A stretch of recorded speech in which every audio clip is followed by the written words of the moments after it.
I got a last minute email. Mr. Banford's not going to be here tonight. He had to work late. And I guess we can go ahead and get started. Everybody's here. On the meeting order.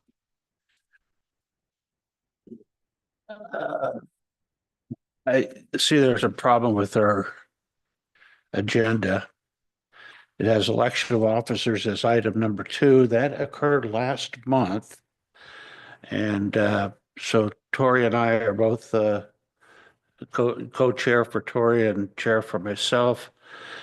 And we're open for public comments. Does anybody have anything to say as a public? Since we have some new members, I just want to make sure everybody's aware of what the Urban Renewal District is. It is the area between Washington Street and goes up past Walnut on the north, up to, I guess, is that Uglo? What's the street that is past the car wash? That building next to the car wash, and also Hong Kong restaurant. Yeah, that's it. Yeah. And then it goes from Jefferson Street over to Church Street on the west and east side. So that is the area that we encompass, and that we are representing and helping with the improvements and the such. So let's move on to number 4. Approval, well, let's go to the consent agenda, which is the approval of the January 7th meeting minutes and budget and grant report. Do I hear a motion to accept the consent agenda or to pull something out of the consent agenda? Have a motion? A second? I'll think it. Okay, we have a motion to approve and a second. All those in favor signify by saying aye. Aye. Opposed, the same. Motion passes. I guess we move right along to the staff report. I guess that would be you, Tyler. You're here by yourself tonight. Just me, Charlie decided to give you the ghost, huh? Charlie. Oh dear, I'm sorry to hear that, I guess. First. All right. Is we're going into have my peers from our Public Works Department come and talk about downtown sidewalk design standards.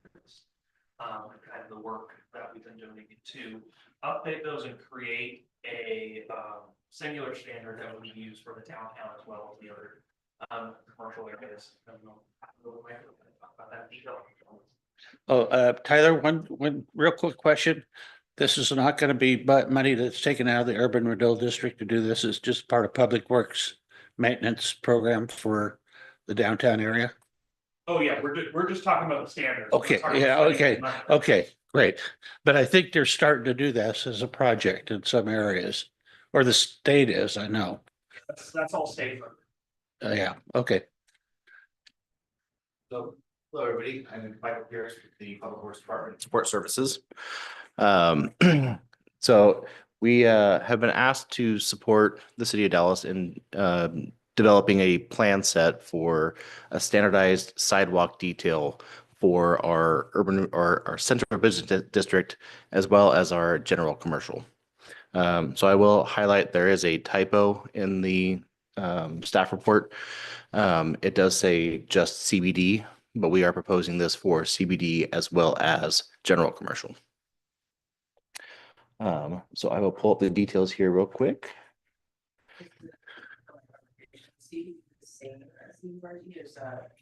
Central Business District, which does not include all the way up to Walnut and stuff. So you'll see here on the zoning map, CBD is brighter red. But we are also proposing this standard for kind of that peach color to kind of unify downtown with the rest of town. So the standards that we are proposing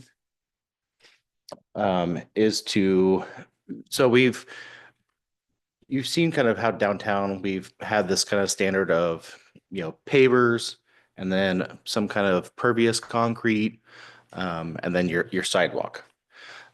We've taken notes as we've moved forward through all of this, what works, what doesn't work.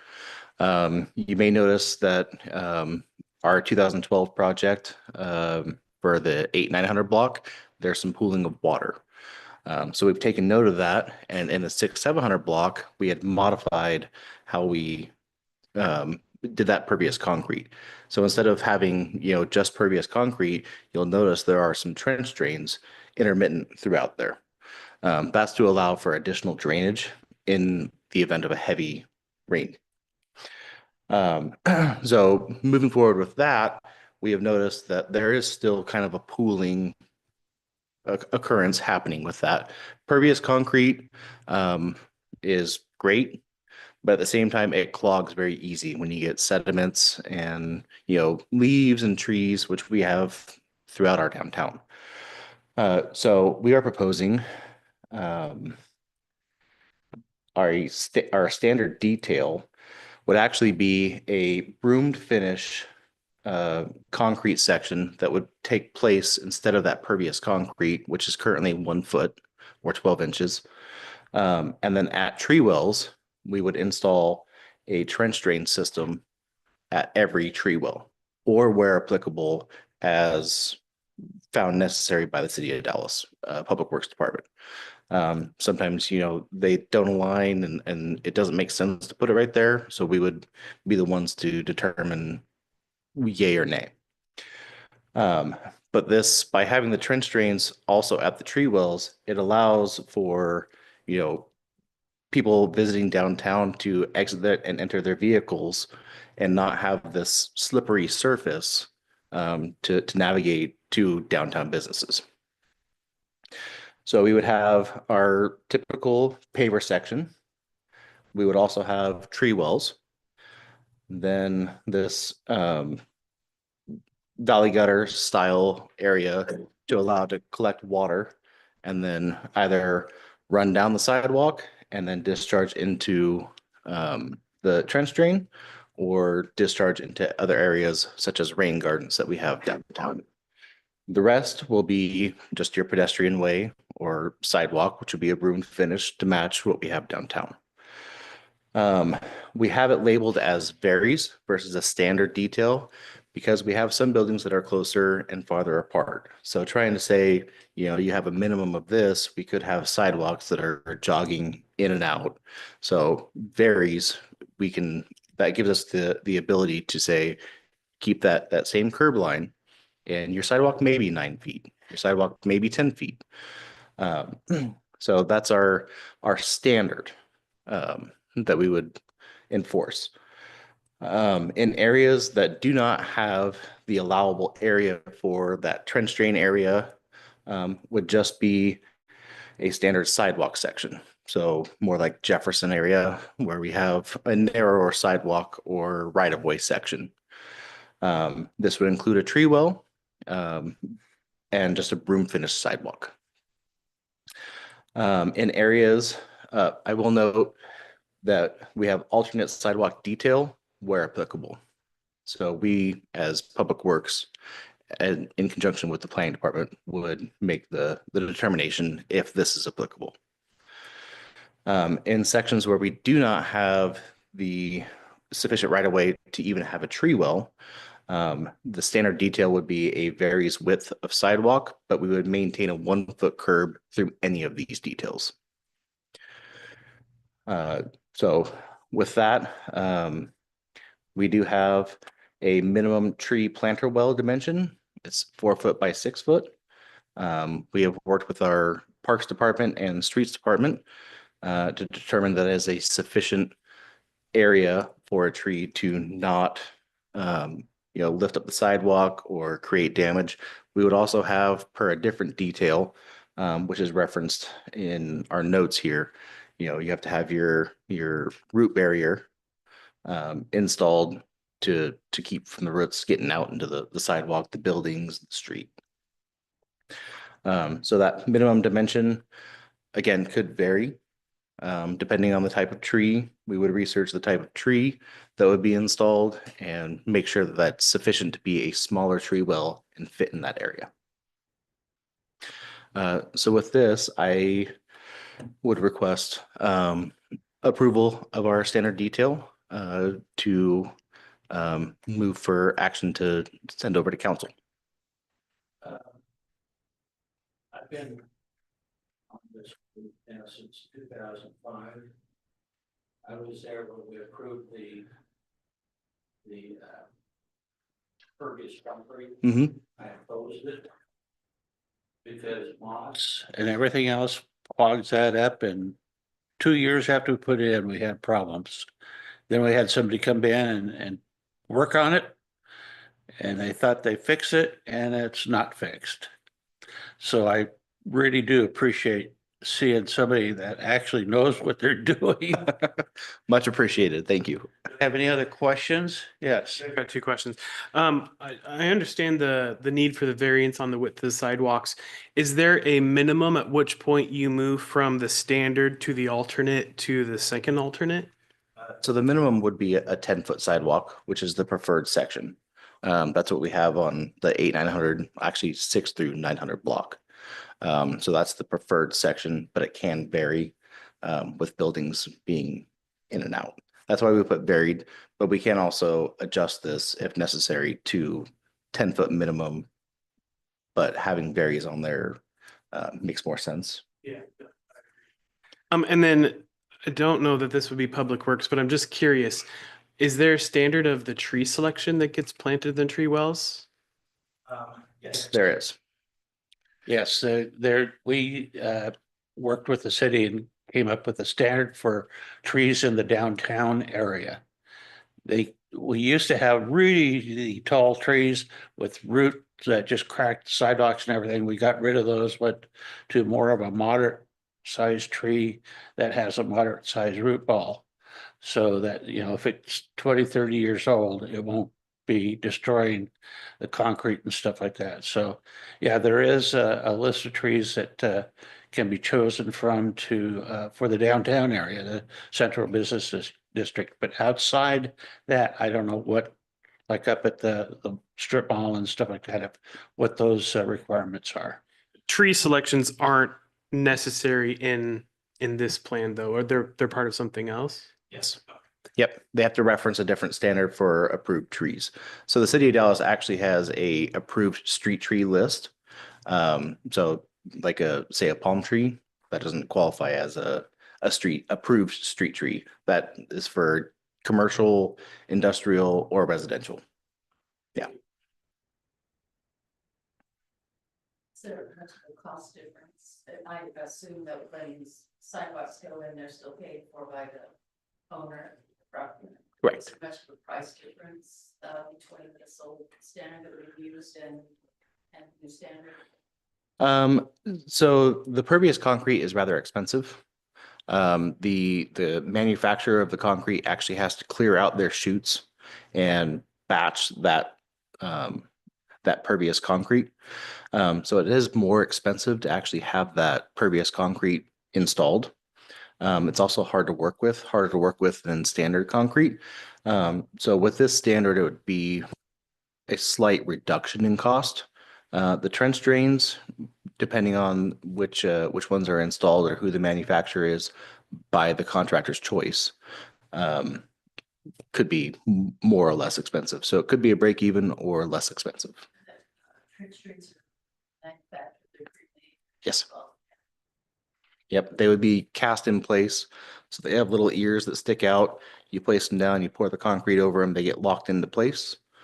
And then connected into a storm system that would run along that section, that 1 foot section.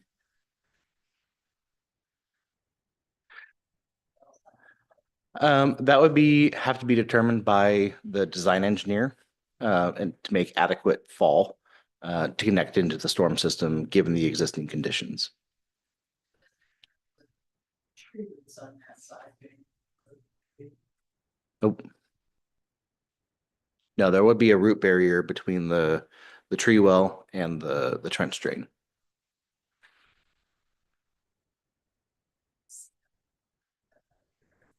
trenches as. Yeah. Yeah, that root barrier would protect that system. I think they did a lot of that already on the 600 through 900 blocks. I know there was several things that occurred during that project that kind of caused the corners to be more of a drainage collection area than the sidewalk or the street, but it never really developed the way that it should have. Yes, agreed. Yes. Now, are you planning on going in and redoing all of the sidewalks, or are you just gonna do them when they require work? This would be a new standard, so any modification, we could implement this requirement as well as new development, say the old Bank of America building. This standard would be implemented.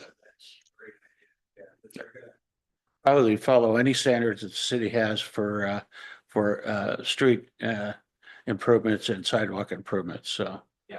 Currently, at this time, the city of Dallas does not have a standard for the design of the sidewalk. We've done it in-house and designed it.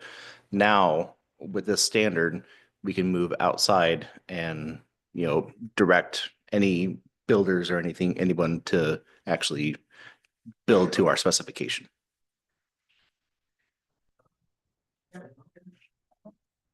Got a question down here? Yes?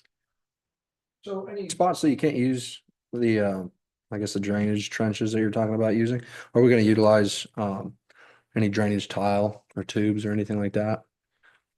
So the way we would have the applicability of where those trench drains would go, if there are an area where there's no parking, we may install one there. Just to allow for that drainage. As far as tiles go,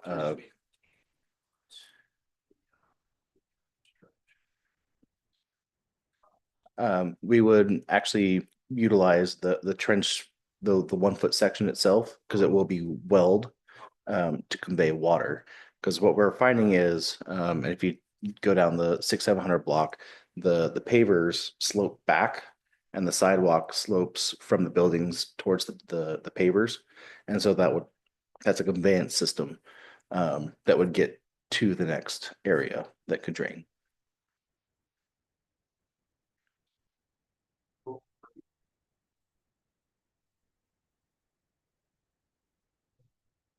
Oh, I just had a different question. So a lot of surveyors and marks on our corners of our sidewalks. I wondered what was going on.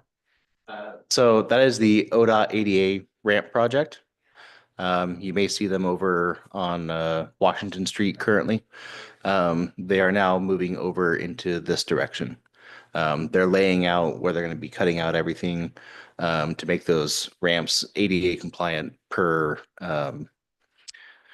the PROAG, which is the pedestrian right-of-way access guide, which is federally adopted, and ODOT standards, which are actually more strict than PROAG.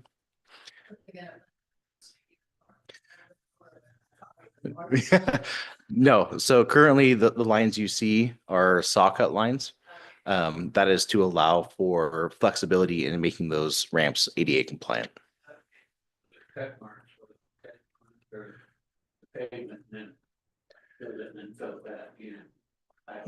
Yes. And after they're done doing this on Washington Street, they're supposed to repave Washington, so you're not gonna have this going down Washington Street, so hopefully. Let's see, a question that came to mind, I can't think of it right now. Anybody else? What we could do is make a recommendation to the agency to approve your request. Oh, the trenching. That's what I was gonna ask about. Do you recall if the trenching was done when we did the Main Street project? And secondly, are the ramps on Main Street gonna have to be replaced? So the 800-900 block, that system is a little bit different than what we did on the 600-700 block. I was not working for the city of Dallas at that time. But my recollection is that's a rock gallery that is below the pervious concrete, which then flows to the rain gardens.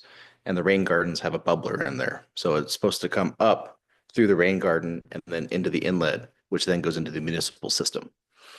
Over on the 6700 block, we actually installed 6-inch ADS plastic pipe to convey the water through the trench system.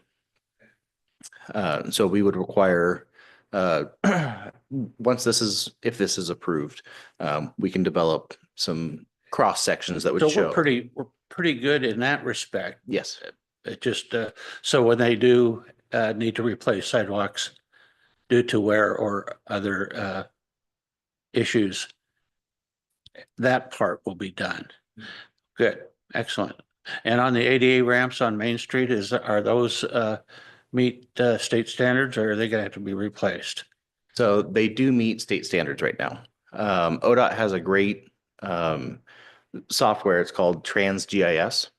You're able to log in through their system, and it will highlight any ADA ramp that is non-compliant, and also the reason why it's non-compliant.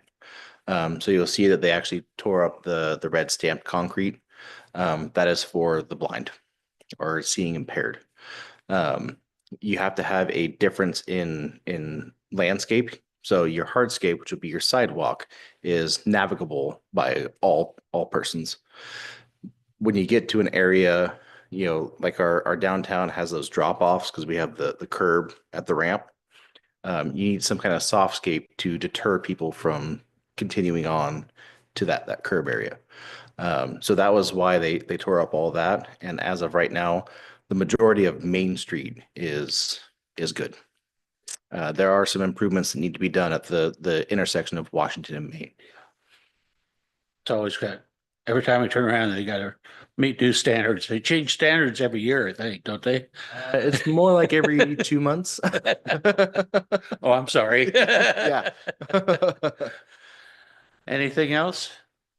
Can I, yeah, Motion that we recommend the design standards to the renewal agency for adoption. any discussion? All those in favor signify by saying aye. All those opposed by the same. Motion passes. And you'll make sure that the agency receives a copy of this, and perfect. Thank you so much. That was very enlightening and helpful information. So Appreciate you guys' time. Thank you very much.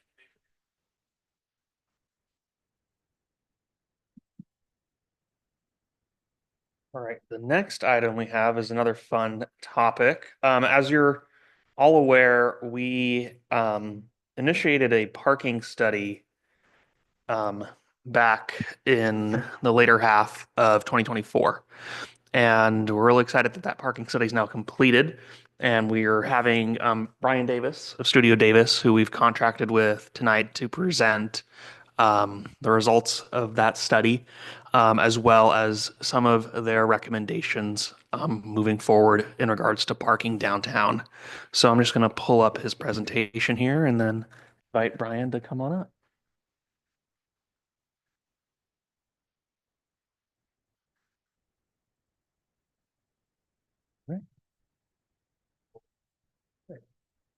Thanks, Tyler.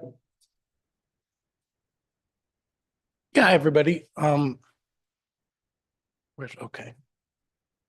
Like. is there one up here too? No, I can't see that. So I apologize if I'm looking back and forth, but yeah, like Tyler said, This one here is supposed to, We'll get her going. okay. I don't need the teleprompter. Yeah. So, yeah, I just wanted to present kind of the initial results of our findings, some of what we did, what we found, and our sort of very initial high-level recommendations in terms of addressing some of what we're seeing out there with the parking system for your feedback. And then once we have your feedback tonight, we'll kind of put everything back in the oven, bake it as much as it needs to, and produce sort of a final package of recommendations for parking in the urban renewal districts. So, Sorry about that. It is all right. Got it down in front here? No, No. no, we'll look at it together up there. So yeah, the study area consists of essentially the entire urban renewal district. There are, the area up the northeast extension, as I'm calling it, that extends up Main Street there. Most of that is kind of on its own planet in terms of you have a lot of single-use buildings with plenty of parking to support their operations. And so we kind of focused our data collection resources more into the downtown area where we expect there to be some congestion and, a little bit more nuance than there is up north in terms of, well, is there enough parking for all of the uses or not? We conducted the data collection in a couple steps. The first thing we did is what I call a parking inventory, which is just kind of going out and seeing what is available kind of throughout downtown. So on the streets, what's there? How is that managed and regulated? Is it striped or not striped? Is there any ambiguity regarding, yellow curbs and that sort of thing, whether it's legal to park? Same for any of the public resources, public parking lots. And I should note, not everything that is a parking lot owned by the public is indicated there. Just in consult with your staff, we identified several lots that are publicly owned, not all owned necessarily by the city of Dallas. I think there's a couple county lots in there that there's potential to kind of operate them in agreement with the county or in agreement with the city, that sort of thing, as a public parking resource. So those I have labeled on there as public parking lots. Everything else that's a parking area is a private parking lot. So we counted up all of the spaces, all the management and that sort of thing. From there, we went out on 2 days that we kind of circled as being typical but busy, but not overwhelmingly busy, because we just wanted to see what the parking lot looks like on a typical day where all of the various uses you have downtown are commiserating to create, usually it's something along the lines of problems here, but a lot of availability there and that sort of thing.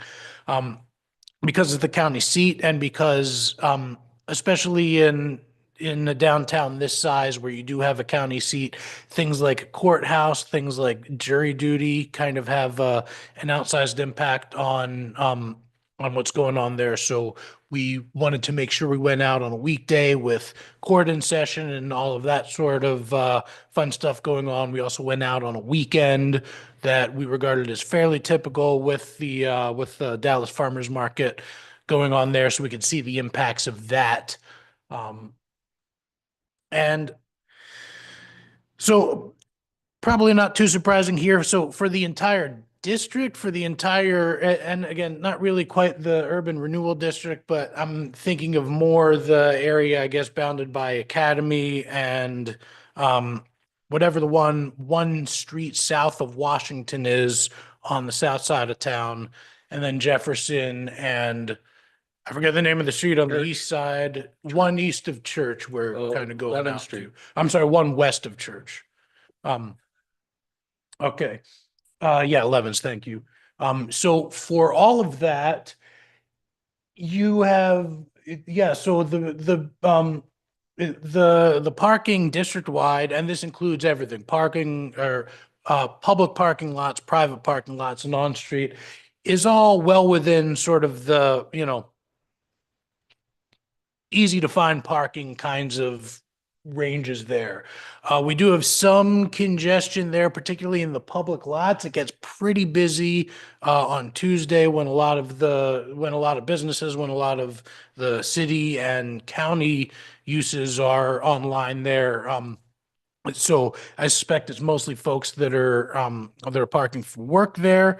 Outside of that, there's not a ton of demand either on the street or off the street in private lots rather, but that's district wide. Now, when we sort of look in at zoom in a little bit, that's where we do sort of see areas where you do see congestion some of the time, a lot of the time. Some of it we can look at the timings and say, okay, this is due to employment uses. Some of it we look at the timings and say this is due to commercial or entertainment uses, that sort of thing. So I made a number of maps. I think these are a really good tool for looking at where the problems are, and we're going to look at them side by side in a couple different ways for comparisons. This is comparing the noon hour on Thursday. This would have been Thursday, October 17th and Saturday, October 19th, I believe are the dates, either way, the middle to the end of October. So if you look at Thursday with me, you could see something that's kind of interesting there. What used to be the high school, I guess, the academy building, I think it's a county building now. Lot of demand there, and you can see their parking lot not only full, but they have, I call it a blast area. They have a blast area that extends a block or two beyond that, and you can see the on-street parking fill up, when that building is open. As you can see, as we look to the right on Saturday, a lot less there. Similar when you look down to the south, sort of the area between Washington and Mill, I guess, a block either way of Main Street. You can see that that's kind of the densest part of the commercial area there. And you kind of see some differences between Thursday and Saturday where the busyness kind of extends eastward and northward a little bit on Thursday, no doubt owing to all the workers being in town, being parked there, in both the county and the city. But then you do have, the impacts of the commercial district there. You can see that demand manifest pretty clearly on the southwest side of town. And you can see it, especially adjacent to the busiest, the densest, busiest commercial blocks. You can sort of see those dark lines there indicating pretty full parking there. Which again isn't too surprising, right? There are exceptions like me. I'm sort of the odd person that parks a block or two away just to get a little bit of exercise in. But by and large, what people will do when they park is they will park as close to the front door of their destination as they can. And so, not surprisingly, when we see blocks that have a lot of destinations, a lot of doors, a lot of the popular businesses, those blocks are going to be pretty busy most of the time. At least most of the time those businesses are open. The flip side of that, quite often right around the block or a block away from a very busy area, there will be a fairly empty block or a block adjacent to, or I'm sorry, a parking lot adjacent to the street that has a lot of availability and that sort of thing. So we see that kind of, busy area, very light area, busy area, very light area. We see that pattern kind of repeated throughout our parking study. So again, this is our noon, Thursday and Saturday. I'm going to show you the 2 o'clock hour and kind of go back and forth a little bit. So again, you can see how the dark areas shift a little bit. We do get from noon when a lot of folks are out to lunch on Thursday. We do see them kind of arriving back at work by 2 p.m. more on the east side, by the county offices, by the city offices. You can kind of see the demand shift around a little bit on Saturday, particularly Saturday at noon. The farmers market is in session. By 2 p.m. it has ended. So you can kind of see that demand as you go from noon to 2. You can kind of see how that moves. And again, it's interesting, I think, to look at them side by side the same time Thursday and Saturday to tease out those differences in demand and that sort of thing. I'm also going to show you 2 maps that are side by side that are a little different. This is Thursday evening. So, and again, I go back and forth on whether it's useful to compare on the same slide, the same time on 2 different days or 2 different times on the same day. So you can see that temporal trend there on an hourly basis rather than a daily basis. But you can kind of see this pattern on Thursday where we have a few more data points where it can kind of trace out the demand curve, I guess. So you see folks again on the left maps. It's fairly busy. There's a lot of lunchtime demand at noon. By 2 p.m., the demand for some of the lunch uses has waned a little bit, but you have more people that have arrived back at work. By 4 p.m., you can kind of see some of the retail getting hot. Maybe folks on their way back from work or on their way through town are stopping for food, for takeout, for groceries, for tools, etc. And then by the evening, again, you have adjacent to your busiest commercial blocks at 6 p.m., you have quite a lot of demand, probably dinner and drinks crowd, that sort of thing at that time. But then by the end of the day on Thursday, you have your outskirts, most of the area around the busy core of downtown has kind of cleared out a little bit. So fairly typical, right, for a mixed use downtown area that is both the key employment district and the key cultural district, the key restaurant district for the county. You can graph out yeah, I can play with graphs and show all of these data points a million different ways. If there's anything that I have not shown that you think would be interesting to see as a graphic, as a map, please tell me. I will make it for you happily. Here are the 5 public parking lots we identified. I should probably go back to this and just talk about what those are, because we'll talk a little bit about the recommendations there.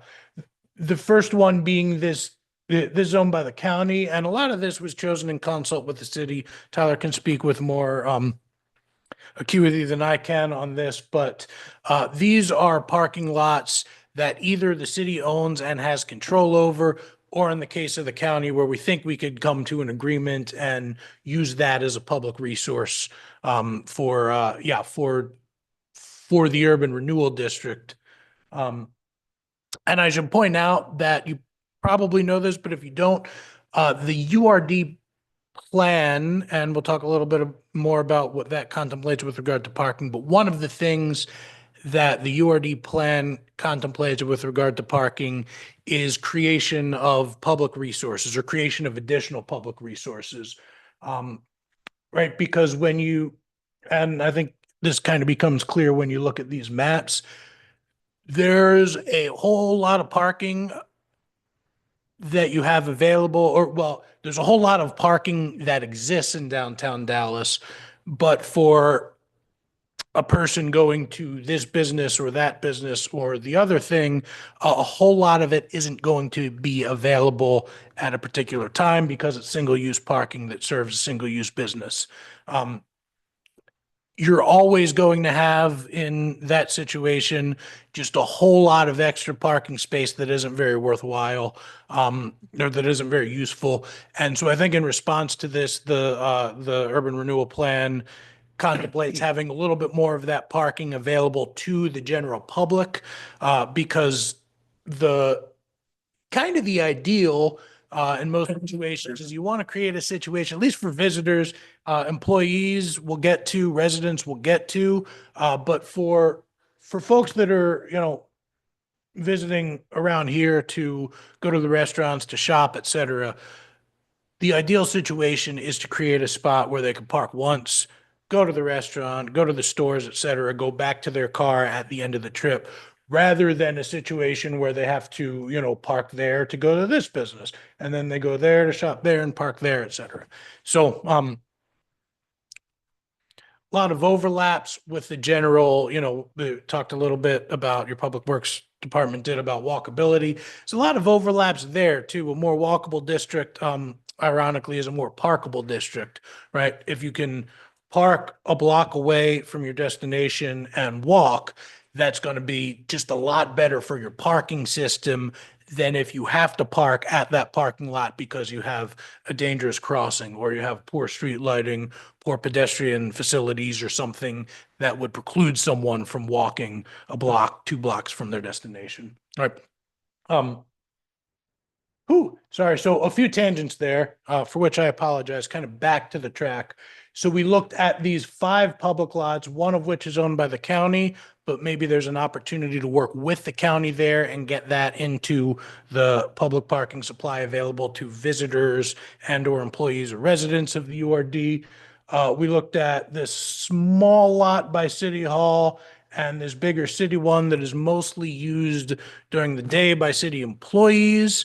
That means at night, on Saturdays, et cetera, there is not a lot of use for those. The same can be said about that lot there as well. It was pretty busy most of the day on Thursday, kind of empties out on Saturday. So maybe that's an opportunity to park a couple extra people for the farmer's market or whatever. Lastly, number 4 and 5, these are 2 lots that are accessible and open to the public, one being in front of the library. We call that the library lot, the other south of Washington Street. A public lot that doesn't have really any signage or anything, and so gets accordingly low usage south of Washington Street there. And so we can kind of look at that. And again, the library lot to me, it's well signed, it's centrally located, it's near a natural public driver of demand in the library. So it tends to get a lot of usage throughout the day. The Washington Street lot in particular is one that, you see is relatively poorly utilized. I think there may be an opportunity there to get a little bit more usage out of that, just if we're advertising that as something that is just, really identifiable and findable as a public parking lot. The other piece, and some of this I should note is forward thinking, obviously, in the area adjacent to that lot right now, there's not a ton going on. There's not a ton going on south of Washington generally at this juncture. But as I'm sure you know, that may change. And so part of what I was charged to do in putting together this parking plan is think about how that may change if you have development south of Washington, if you have development of a key parcel on Main Street and that sort of thing. What's that do to parking? How does that drive demand? So let's get back ahead. And look at that. So 3 fairly substantial pieces of new development are planned within the URD, right? I imagine you're mostly familiar with these sites. The first being at 430 Main Street, kind of at the top of the URD there, where there is a mixed use building. I think it's 4/1, something like that, 4 residential stories, ground floor retail and lobby and that sort of thing. That is mostly putting in as much parking as they need to cover their uses. They're putting in the parking that would be required. So you have no formal parking requirement within the downtown area, but they're putting in the parking that would have been required had that been constructed outside of the downtown area. Rather, I forget if it's the downtown or the URD. I'm conflating those. Yes.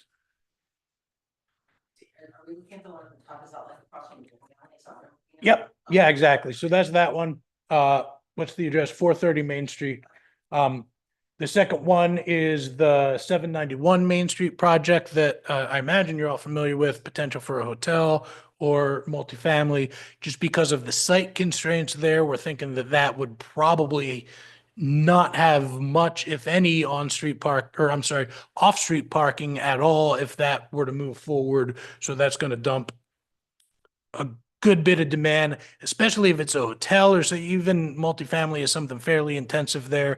That's going to dump a good bit of demand right into the busiest area of downtown Dallas. So something we're going to have to plan for if and when that moves forward. And lastly, as I alluded to, south of Washington Street, potentially significant multifamily development going in there with the Polk County, I forget if it's community development or whatever, but the local nonprofit affordable housing developer has a proposal on the table to relocate their offices there. Also do, I think, a restaurant use on the ground floor and do some affordable housing above that. So what the heck is that going to do to the parking system? So this one, number 3 at 179 Washington, is going to have So yeah, the number one seems like it's gonna have enough off-street parking to cover all of its uses, even under worst case scenario, but there's a lot of extra parking that is fairly underutilized along the street there, along Jefferson, kind of as you get close to the river there. So any spillover there, and I expect it to be minimal, is not going to have a significant impact upon the rest of the URD. Similar number three, they don't have quite as much parking as the code would require if that were built outside of the URD. They are showing, I think, a good number of spaces. I forget exactly off the top of my head what the number of spaces is per unit off street, but they are doing some stuff. They're restriping I think they're moving the curb line and restriping Court Street there. I'm sorry, Church Street there to be diagonal. So that's going to add to the on-street supply. And again, the area on street south of Washington is relatively quiet, so that's not going to have a ton of impact. The 791 Main Street project, if and when that develops, will have some impact. So what do we do there? We have a bunch of recommendations to handle a lot of that.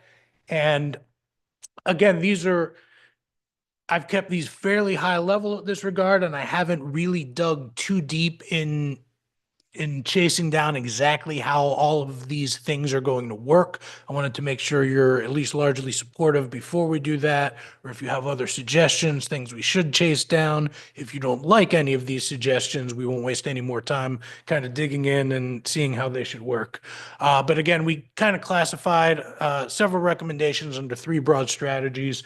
The first of which is implementing a cohesive striping, signage plan, and that sort of thing, so that all of the public resources where people can park are signed as such, both at the parking lot, but if people are, going on the website, if they're planning the trip, if they're going into Google, they see where they can park, pretty easily before they even get to downtown. Or if not before, it becomes very clear for them through the signage, through the wayfinding when they get to downtown. And that makes sure you're getting as much as you can out of all of the parking resources that you already have. The second of that is, okay, once we've squeezed as much life out of the parking we already have, how do we get some new parking under our purview that can be operated again in a way that is supportive of the entire urban renewal district and the downtown as a whole, rather than what we have now, which is basically a collection of parking for single uses, single businesses, and that sort of thing. The last suggestion, wish it was my idea, and I think I would have come up with it because it's fairly obvious. But in both the urban renewal plan and also in the Dallas Development Code, we're contemplating creation of some sort of a parking district in the urban renewal area. What's a parking district? Any number of things, but essentially an area where you draw a circle around and say, here, we're going to implement a package of parking management measures, things like permit, things potentially like meters, things like signage for time limits or reserving spaces some times of day for loading activities if that's necessary. If you start to have a hotel, you may need to reserve some space at certain times of day for the valet uses for the hotel or that sort of thing. So a parking district essentially is just a formalization of all of this in one particular package. Now, I also have a word there, which is an interesting one. You guys are an Urban Renewal Commission, so we're going to get a little deep into some planning wonkery here. A parking benefit district, that's sort of a newer terminology, and it's a specific case of a parking district, of a parking management district, where essentially the revenues that are collected from the parking system, less administration, go in part or in all back to the district to do things essentially supportive of, not even necessarily just the parking, but to do things that are supportive of the district generally. So commonly, Northwest Portland, for instance, Northwest Portland is a little bit of a case because the board in charge of the advisory committee in charge of spending that money is having a hard time agreeing on how to spend that money, even though there's quite a bit of it. But they are doing some relatively uncontroversial things. We've at least got them to agree on that, where we're doing things like adding benches, adding trash receptacles and those sort of things. Just things to the streetscape that make it a little bit nicer, a little bit friendlier and that sort of thing. So you have this additional pool of money essentially created by a parking benefit district that is there to do things like, make the pedestrian environment better, make the streetscape a little bit nicer, a little bit more friendly, or buy additional parking resources if it goes there. So yeah, I'm not sure. I've done some high level research, but it's an intriguing idea to kind of just create a parking district within a URD, because a lot of what let me do the first two suggestions, and then we'll spend the rest of our time kind of wonking out a little bit to what a potential parking district would look like here. So signage, I just want you to label all your parking lots a big old P wherever there's a legal public parking lot, so that people can find it and understand that they can park there. And there's also, a lot of times if you name your lots, you hang a sign that says library lot or Washington lot or whatever naming convention you want to go with. Especially if you have people that may be unfamiliar with the town, that in addition to the affirmation there, they can also find their cars later on. The best case, or sorry, the best practice, the best kind of example I've ever seen of this is in Grants Pass, where they, fairly old now, but they rebranded, they drew a different logo, and they really leaned into their, this being this sort of outdoorsy city where people are coming for, the nature, the camping, the water sports, that sort of thing. So all of their branding kind of reflects this. They have the paddle, and then all of their parking lots are named after local flora and fauna. So I have two examples: an osprey lot, an owl lot. Each of those parking lots has, in the case of the owl lot, it is an old mural that's been there who knows how long. Grants Pass has a tremendous mural program, and great murals throughout their downtown area. Other things like the Osprey lot, they actually had a program where they bid that out to get people to come in and do sculptures. It became part of their public arts program. And so each parking lot is, signed with the city's branding and that sort of thing. There's an accompanying piece of art, so it's relatively, especially if you're not familiar with town. And again, they are specifically doing the outreach to people that want to come to town and, patronize their businesses on the way to do some fun outdoorsy stuff. Right. So kind of went all in on that. I think it's a great system. What would that look like for Dallas? I'm sure a real graphic designer could do a little bit better than I did, but we sketched out some, preliminary ideas of what that might look like with, I really love the city's skyline logo. I think it's so, you look at that and you look at town, especially as someone that's not super familiar, and I see that skyline. Oh yeah, Dallas. So maybe we lean into that a little bit, use that deep blue as our blue font, and you can sign the lots or just have some cohesive parking signage or that sort of thing. Striping is a great way to get people to understand that it's legal to park. It's also a great way when you start to get a little bit busier with on-street parking to get a little bit more efficiency out of those spaces. A lot of downtown Dallas, and mostly you're doing a pretty great job striping the parking where the demand is needed. You can kind of see that as we go out toward the outskirts of the town, that's where you get unstriped parking, particularly east of, I'm messing up my east and west tonight. I'm not sure why. Particularly west of Church, south of Washington, north of Mill, you have some unstriped parking there. So This is again kind of a longer term recommendation. If you see the parking in the core of the city start to fill, start to get more saturated, a potential way to relieve some of that and get people to park a block away would be to go through and start striping these a block away from your busy stripe parking street faces.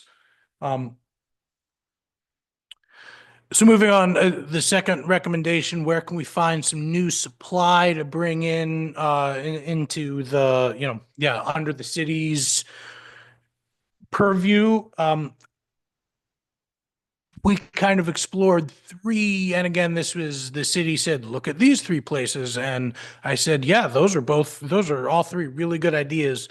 And kind of gave some specificity and gave some maybe temporal guidance in terms of what bringing in those parking facilities would look like. So the first one, again, that county lot, on between Oak and Mill on the east side of Jefferson.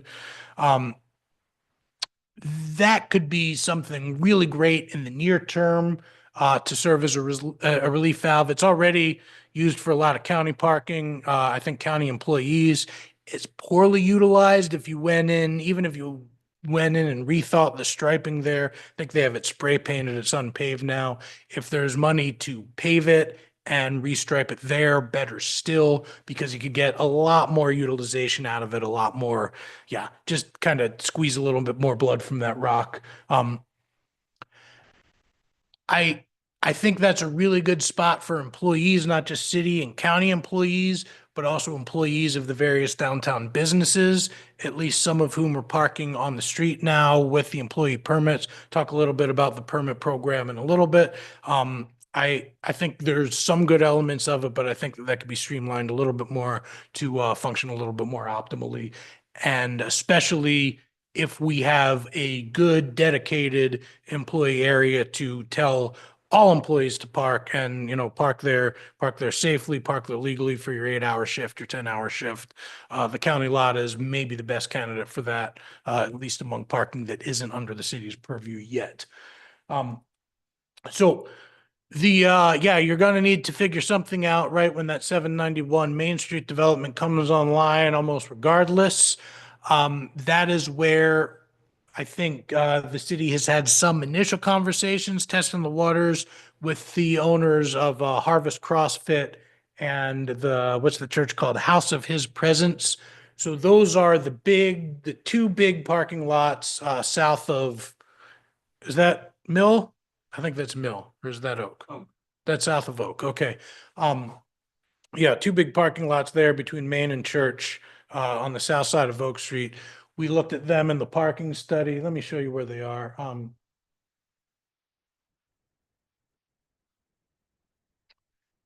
So those are these two lots here, right? And you can see they're pretty adjacent to the impending development at 791 Main Street. Again, they're light colors basically all the time.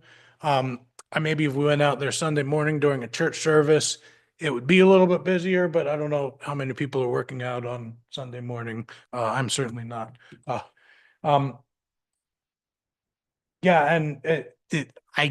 don't think, aside from a Sunday morning church, some churches will have, a little bit of demand all the time due to the various other uses, but we never saw more than 2 cars there in the House of His Presence lot. Ditto the Harvest CrossFit, big parking lot, not a ton of demand, never more than, a small handful of cars there.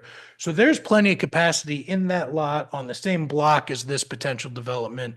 Maybe we could get that under the city's purview, either by acquiring the parking or leasing it from those operators. And that will basically allow that hotel and or the multifamily that's being contemplated there at 791 Main to function successfully and not have that be competing with every other use that's already there in downtown for the available parking.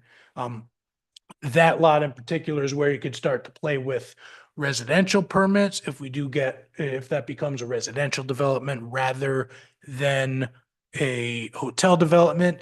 You don't have a ton of residents in the urban renewal district yet. There are a small handful of residential permits that have been given out to, I presume, most of these. It's got to just be folks on the west side there, because there's just not a ton of other residential uses within the URD, right? Now, again, that may change when you get, again, that is a potential, also is a potential for hotel, but that is at least at this point a plan. Where are these in the process? They've both already had pre-application meetings. Yes. So yeah, so there's potential to add here pretty quick to the residential stock downtown. So we're gonna have to think about where those folks park. Again, a lot of them, the north side, the south side are gonna be parked off street at their developments. But if something happens in this lot there, or there's other infill that we're just not aware of or anticipating yet, this is a great spot to have employee parking and or residential parking. You could do that on a by permit basis. You just have it be a free for all. There's a number of different ways to structure that. And again, I'm omitting a lot. There's a lot more detail in my report, and there's going to be even more detail than that in the final report, which hopefully will implement your feedback and get even more specificity for you. So we're jumping around a lot. The last potential one that we've looked at, there's been some conversations between the city and Citizens Bank, more toward the north side of town. Where's that? That's this lot, right? Jefferson. And you're a little bit to your right. I'm sorry, that's this lot.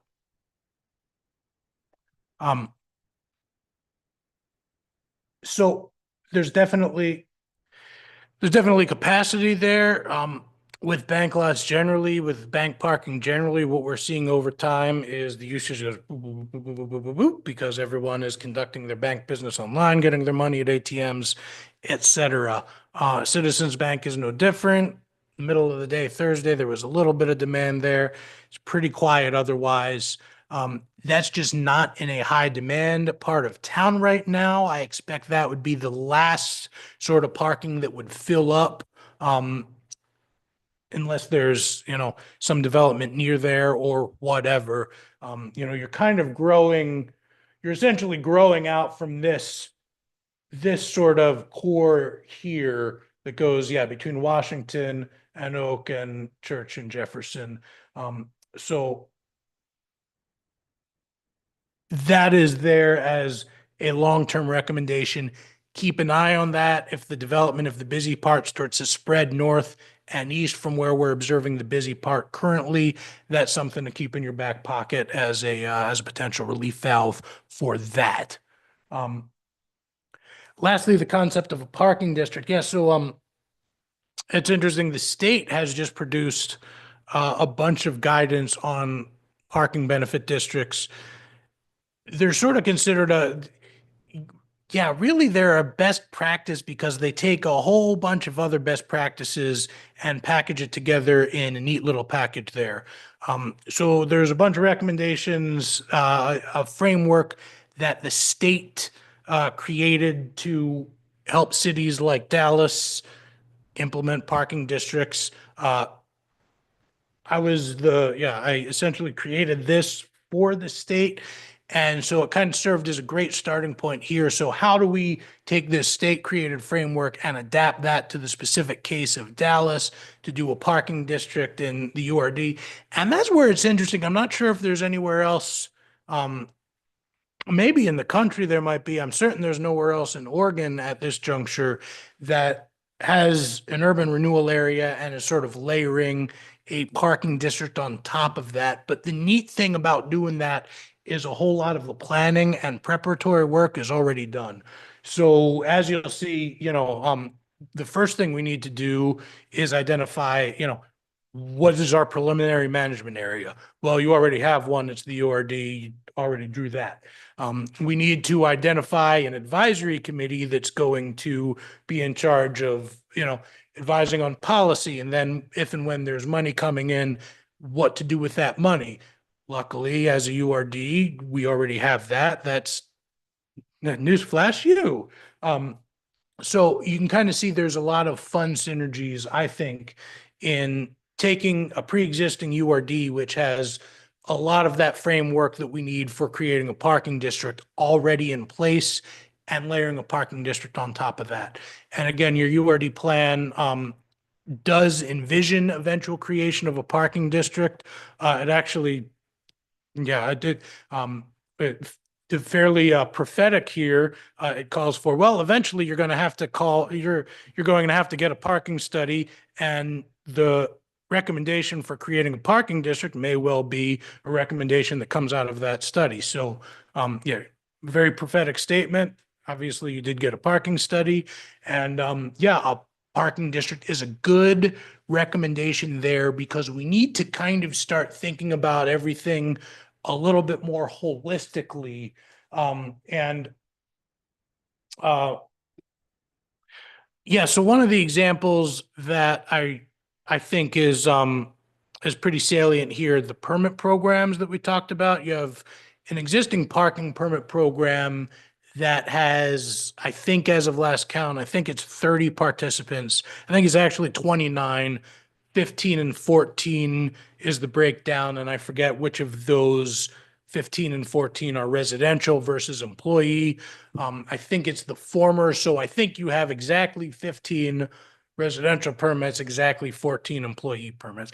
Doesn't sound like a huge number, but essentially those employee permits, or especially those employee permits, those are the ones to me that, again, people park closest to the door of their destination.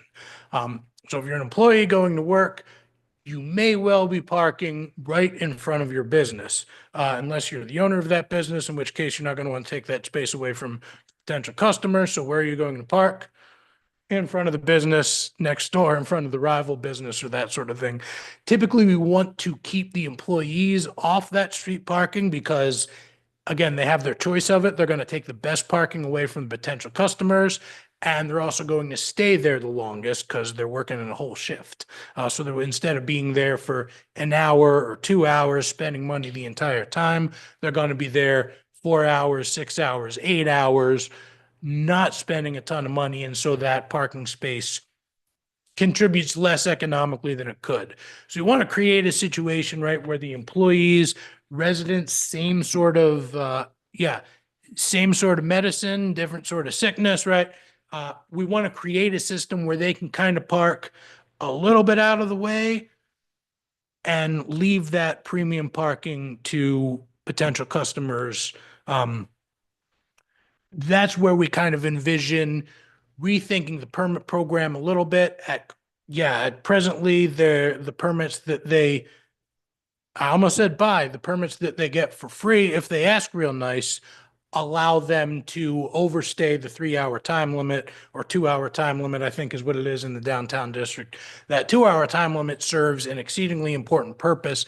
It's there to churn the cars and have that parking be as supportive as possible to the adjacent businesses. So we defeat that purpose a little bit when we allow long-term parking there.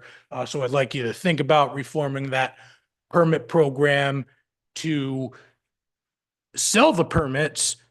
Number one, it gives an important source of revenue, small but important. Almost, yeah. If the permit program doesn't grow from its current size, almost non-existent. But if you do get more residential, there's a real chance you're selling, even at something like $5 a month, $60 a year. That's an entry point where a lot of communities in Oregon are starting their parking prices, permit prices, and then you go up from there if you're selling too many or whatever. Selling those does two things. It gives you that little bit of money for things like your benches and that sort of thing within the urban renewal district. But it also will get the people that, do have an off-street spot or whatever off the street because they're not going to want to pay the $60 when there's a free alternative available to them. So you're both generating money, but you're also managing by selling the permits. So things like thinking about that permit program, Oh, I'm jumping around this slide deck a lot, aren't I? That's going to be a key consideration. Oh, the near-term recommendation there, yeah, put it in the code, make it official. Why is it official? This is where the staff may have more of an understanding to me than how it is in terms of how this is implemented, but essentially the code, because it does contemplate a parking district in the future. There's a fee and lieu program within the urban renewal area, right? So, and again, I'm not entirely sure how that works, but say I want to develop something within your urban renewal area that would require, say, 20 parking spaces. I can either develop those parking spaces or depending on the fee, usually it may be in my best interest to just, instead of developing those parking spaces, have no parking at all and write you guys a check for whatever the price that you set for the fee in lieu of those parking spaces is. And then that gives you a pile of money you can reach from to buy additional parking resources and then start issuing those residential permits and that sort of thing. So the first step, the most important step, just get it in your code, get city council to pass a resolution. There's, depending on how you want to structure it, again, the state has produced some guidance, and that, yeah, the state has produced model code there you can kind of borrow from. I think we have some from Bend and from Portland there for creating a parking district. Doesn't mean you have to structure it like Portland or like Bend, but you could borrow pieces from the code as appropriate, so you're not reinventing the wheel in writing the code to get this in front of council and get a parking district formalized. Then some longer term things that you might want to consider, if the permits, if the time limits, if those sorts of things are still not addressing the dynamic where your busiest areas of downtown, it's always hard to find a space. That's where parking meters come in handy. Meters, when I say it, it's often treated like a four-letter word. They're surprising, especially in a parking benefit district kind of format where, yeah, where the metered area, where you're seeing those revenues, where the business owners that are impacted by that have a direct line to you to have some input in terms of how those revenues are spent. It can actually be a fairly popular and very effective way to deal with these sorts of localized parking issues that you see in downtowns, where this block you can't ever park, but around the corner there where nobody ever sees, there's a ton of extra parking there. Yeah, the time limits, I think the 2-hour time limit's working pretty well. Over the long term, you just have to, what are your broader planning goals? How does the parking policy support those or not support those? And how do time limits play into that? If you want to create a commercial district where, again, churning the customers through is primary consideration, you're going to want lower time limits. If you want to create if you want to maybe take those time limits away, invite people to stay for the better portion of a day. I don't know why you necessarily would with Dallas, but that's something we often see. Coastal communities that have, like nearby attractions that you'll just want people to be able to stay a long time so that they don't have to worry about their car, their parking. The logic behind that being eventually they are, they're going to be customers. Again, to the coastal context, Cannon Beach doesn't want to time their parking because they want people to come in, patronize the businesses on Hemlock Street. Then if you go to the beach for 4 hours, great, come back, stop for dinner on your way off. So that may be something that you decide as a policy goal. You may decide your policy goal is to keep churning the traffic, make sure that parking is being as economically generative as possible to your downtown businesses, in which case you're going to want to keep shorter time limits. So the key thing there, it's not just time limits, but the way the district is structured, the parking policies in the district generally. We don't want to just manage parking in a vacuum. We want to make sure that the parking is managed in a way that is as supportive as possible with what you're trying to get out of the URD as a whole. Yeah, then the other thing I'll just touch on there, I do have a recommendation to think about. Sounds like some of that is already in progress. The pedestrian environment across Washington Street. Like I said, right now, south of Washington feels completely different. As a pedestrian or even as a driver. But also when you look at the data, you could see it in the data. The parking just functions manifestly different than right across Washington Street in the more main area of downtown. I think some of that is due to the fact, and again, this isn't really a now thing. This is a think in 5 years, 10 years down the road thing. If your destination is north of Washington, which most of the time your destination will be, it's it could be a little bit sketchy to park and cross Washington Street. Heck, I'm a good example of that right now. I parked in front of Karma Coffee to caffeinate on my way in. Normally, that's what, a block and a half away. Normally, I would just walk up and walk back. But in this case, without even really thinking about it, I drove to the front of City Hall and parked here. Why? I didn't think about it, but if I'm, psychoanalyzing myself in real time now, I think because it felt farther than the block away that it actually is, because there's that big street, Washington Street. There's not, there's not a ton of really good crossings there. There's a good one on Main, but that's mostly because people are super nice, and they'll stop for you. But I think if you link that and think about the pedestrian environment there, again, not now, but as the city grows, that's going to help create a parking system where it does reach across Washington Street and people don't mind parking on this side and crossing and walking to their destination the same way they don't mind under existing conditions, say parking on the other side of Mill Street or Main Street from their destination. So on that note, I'll stop babbling.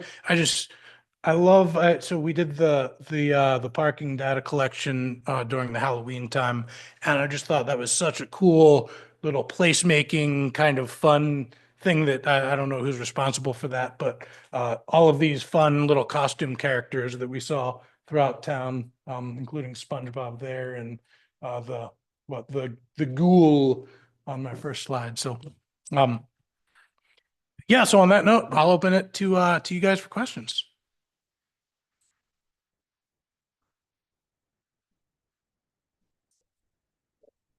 Don't have parallel park. That brings their difference. Yeah, that's a good question. It depends on the block face and that sort of thing, but and depends on the angle too, right? So like the more perpendicular the angle is, the more you can fit in there. So I'm not good enough at trigonometry to do that in real time there, right? But I can give you some numbers. So typically we'll stripe a parallel space about 22 feet apart. The logic there being the 20 feet is enough for even the biggest cars. And then that gives 2 feet on each side, so 4 feet in total for maneuvering room. So I'm not sure what you guys do. The standard in Portland, the standard in most cities is that 20 feet plus a 4 foot buffer or just 22 feet. Yeah, so again, when we angle it, the width is usually about 7 feet. So 7 plus. Yeah, so there wouldn't even necessarily be room on, you don't need the maneuvering space on either side. So you're talking about parallel versus perpendicular, 20 feet versus 7 feet. So almost 3 times as many spaces if you were to space them or if you were to strip them perpendicular. Now, again, when we go diagonal, it becomes a trigonometry exercise. I'm not good enough to do that in real time there, but I would see, this is my guess, not quite twice as much, but demonstrably, noticeably more, on the order of twice as much, if not quite. So on Washington Street, I know they're doing 18 total. Now there's some yellow curb space there, but you would probably be able to get, yeah, I would say 10 if you didn't have the yellow curb space that they're taking away. So, yeah. So yeah, going from 10 to 18 on, I said Washington Street, I'm sorry, that's actually Church Street, south of Washington that they're redoing when they do that, the project there. Yeah, would it make sense? You said there's three major projects. Sounds like a potential multifamily or a hotel and then a couple other. I know the CDC does a lot of housing and stuff too. Would it not make sense to require those people that are building that to have their own parking, like underground or something like that? Well, it would drive up the cost significantly. Yeah,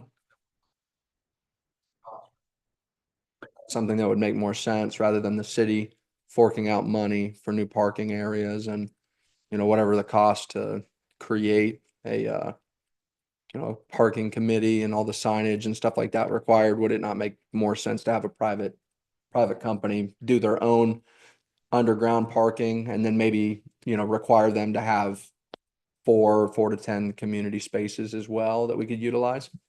well, yeah, presumably we're gonna, and this is, I might bump this to, or defer to city staff on how to structure that, because I know this is it's a public-private agreement.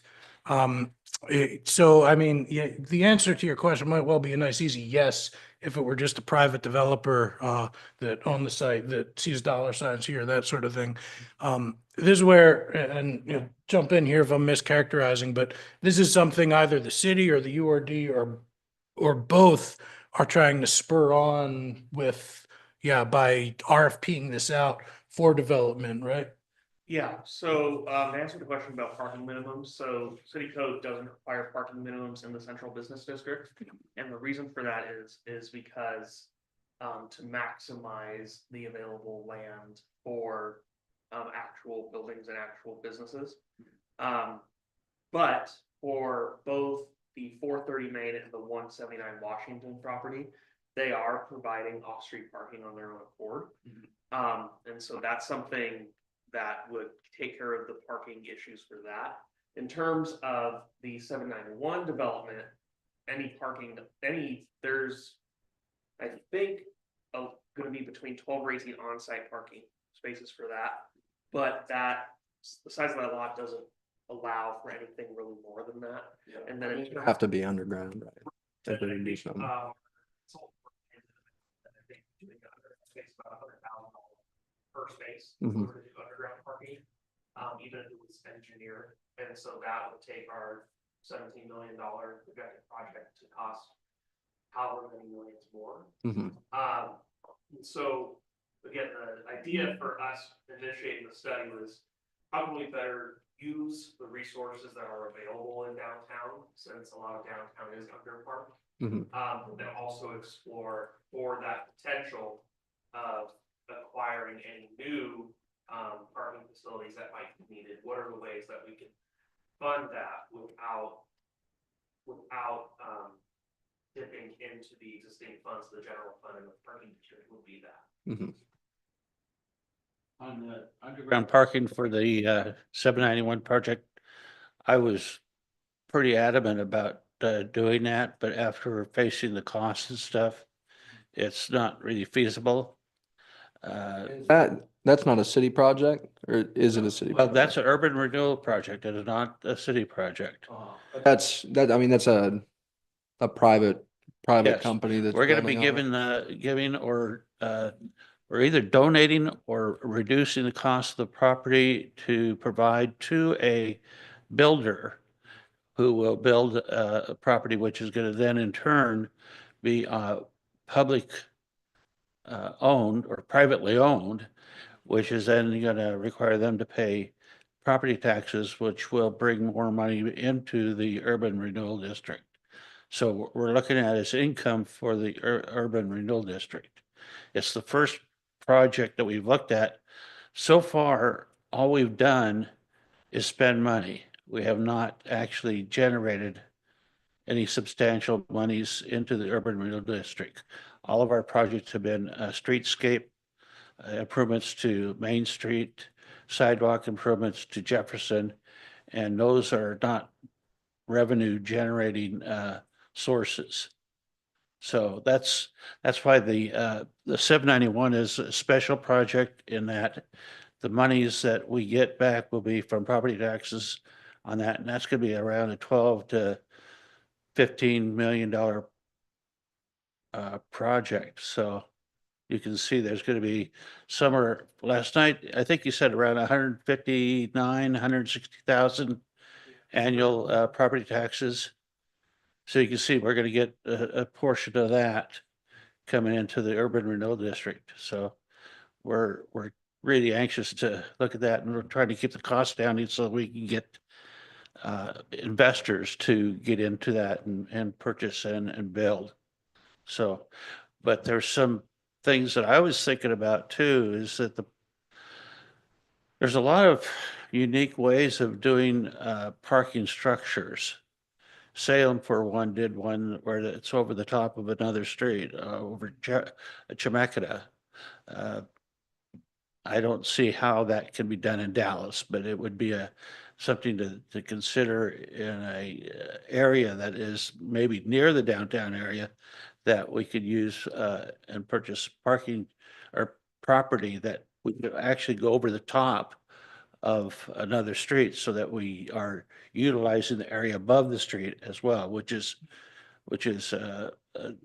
that's free space in some ways. So, but That ends, okay, huh? can I comment on something? Sure, go Well, if ahead. that ends up being a hotel, a lot of the places like we go down in Portland, it's all valet parking. So that actual parking doesn't have to be right on site. It can be a parking lot a That's why couple we're blocks away. So looking at CrossFit. We're going to work out an arrangement with CrossFit to see if we can't take advantage of that parking structure or parking area to for valet parking.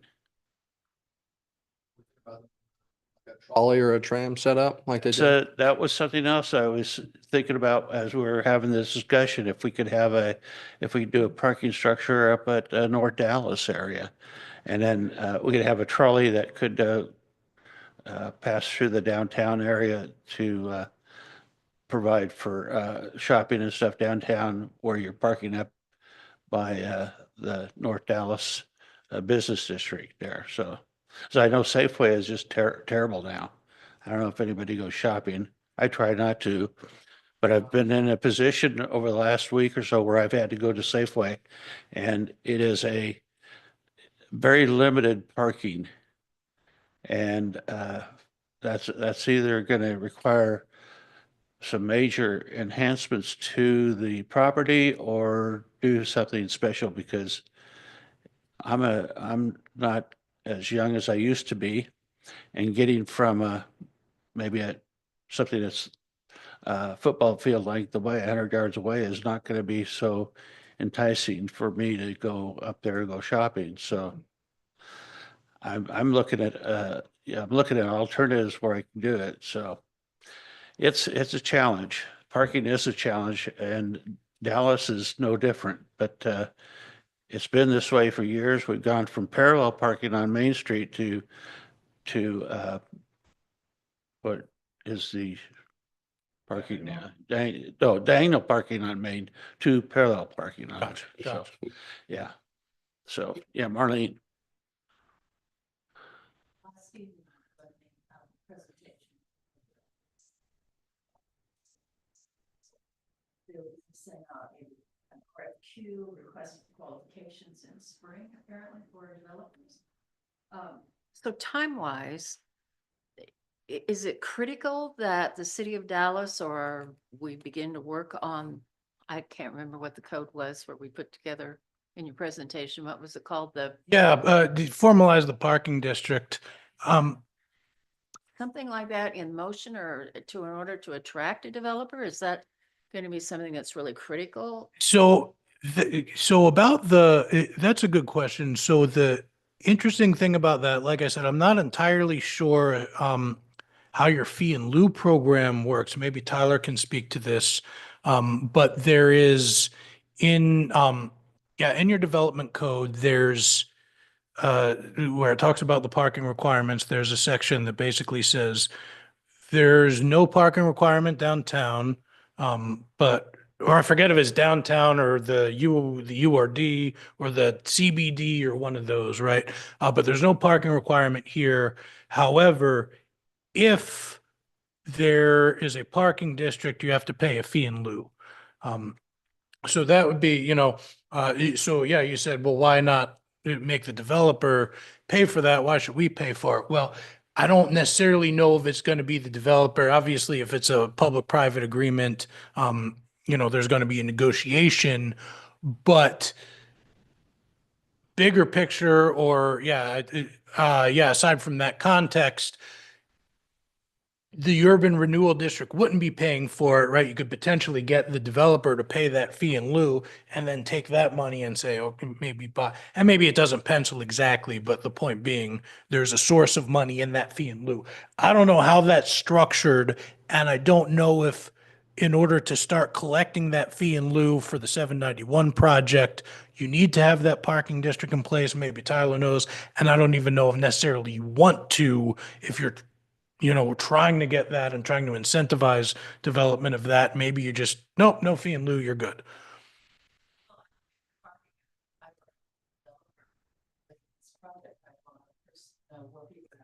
That's the other, that's the flips, especially a hotel, because hotel parking is thought of as being very valuable. And so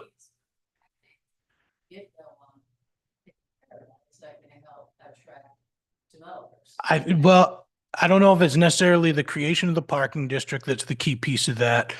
What the key piece of that is yes, having some kind of answer for, okay, we need 40 spaces to support our operations. We have such site constraints in place that we can only build 10. And still have this be economically feasible. Where are those extra 30 cars going to go? That is the question I think the city should have some kind of answer for. When And I can speak to that a little bit. So Brian mentions in his presentation, Parks CrossFit lot, as well as the House of His Presence lot. Our other consultant, Brian Bannerman, who provided the presentation last night, he's been in active conversation with those property owners to look at their interest in some kind of shared parking agreement with a future developer. And the owner of both of those properties has expressed an openness and willingness to negotiate that once a developer is selected and they're actually through the building process. And we also have really good conversations in the county to where the large county lot on Jefferson Street, the county would be open to also providing the use of that space for the valet parking, like the mayor had mentioned earlier. So when we're looking at recruiting for that development, we're already taking those things into account. We always knew parking was going to be a constraint on the lot, and that's why we've been having our consultant Brian work on that piece of it proactively, because it's going to be an important part of marketing the property and getting qualified developers to actually apply. I know Brian here has a commute back, so in the interest of time, if we can, Richard, Okay. maybe we can just make sure that we can wrap up. it's the not going to questions here. snow That till way we can get midnight, him out of so here. yeah, theoretically not till midnight. Yeah, I just want to share some thoughts. If we can look at two slides, one towards the beginning about the percentages of the parking lots. Yes, when I look at that, I'm not seeing a big red flag that parking is a terrible situation in Dallas. I'm not seeing that right now we are needing parking lots and garages and things like that. That's my interpretation of this. And then when you go to, there was a slide about 3 steps. The first about signage, then about, I think, utilizing other parking lots. No, go back 2 or 3 slides. One more. This one.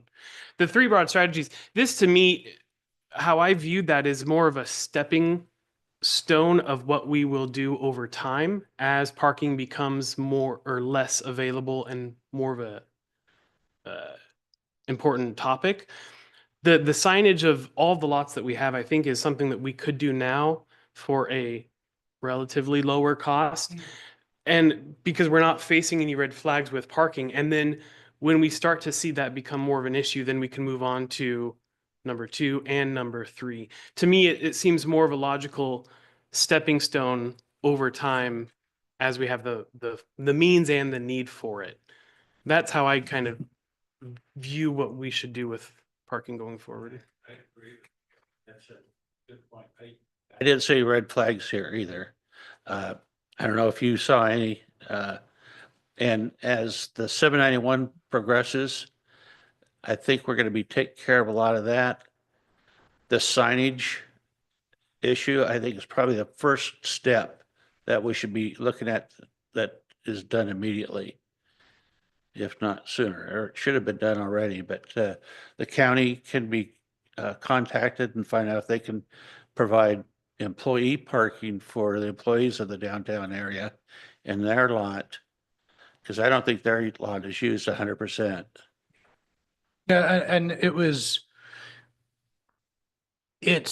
I mean, as the area, it's used probably 50%.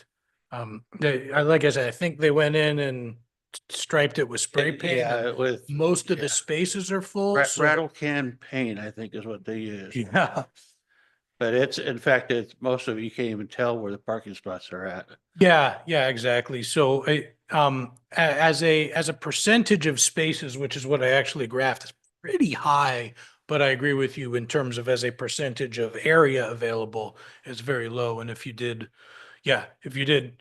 take control of this, especially if there's money to pave that, you could probably pretty instantly get maybe not twice as many spaces, but fairly easily 50% more spaces than whatever there is now. It's in the data. And yeah, to that point, we did in the report, we did, and your staff asked specifically for this. We did try to break it down into what's necessary to do immediately, what's more of a midterm thing, what's more of a long-term thing. And yeah, and you're exactly right. I mean, you have a couple blocks on, yeah, mostly on Oak near Main Street, and a couple blocks near Main Street where there's a problem, right?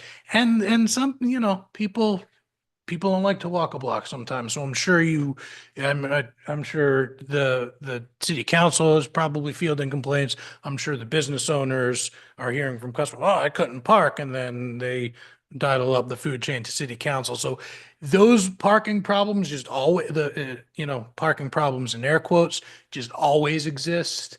And I've tried to give you solutions that, yeah, okay, well, make sure they know there's parking right around the corner there. But that's the parking problem in Dallas under existing conditions. So yeah, a lot of what is in there in terms of recommendations, I have a lot of language saying, if in the future, there new development, infill, et cetera, here's what you could do there. Oh, yeah, you're already starting on second base, I think, with regard to a lot of these management measures too, which helps you out because, again, you already have all of the framework in place from the URD to build that into a parking management district. But again, in the near term, is there a ton of necessity for that? No. But if all three of these projects develop, then you're going to see that. Have something else, Trevor? You said you had two things, Tori? Yeah, I guess just one more thing. So, I mean, as we talk about it, I mean, I guess it makes sense. The cost for an underground or a above building parking would be kind of astronomical. That being said, we've got three major projects that are in the air, potential to come up in the future. It seems like it would make the most sense for us to get a comprehensive plan set up for a parking district. That way, when these guys, hey, I'd like my building permit, or they do have investors, they do have X, Y, and Z, we can then say, hey, this is what our plan is. This is what it's going to cost. We'd like a percentage of it, and we could probably get a good percentage of it paid for by those three investors or three builders as well. So I mean, it sounds like it would make sense to at least get something written, even though a lot of it's not going to be necessary in the future. We might be able to get 10 years ahead of the curve on something, on a lot of the parking as well. So A couple of things. One is public perception. I saw it the same way Trevor did as we'd go through these, in a systematic way, because it is not going to go over well with our people here to implement a parking district where they're paying for parking. That is not going to be a popular thing whatsoever. So that I would say is like a last alternative. And then the other thing is, when you were doing the parking study, did you say that you did not specifically include that first building, the one across from the parking lot? You didn't study that area around there? I mean, the one across from the bowling alley? That was not part of your study? No, yeah, the one where there's. Because that area is compacted always, like people expand out from the bowling area and there's not enough parking at the bowling alley as it is. They expand onto the streets there. Did you look at what that impact of, I know you said, Tyler, something about off-street parking or something for that. What does that mean? Does that mean that they would be in that area, in that neighborhood? Yeah, so the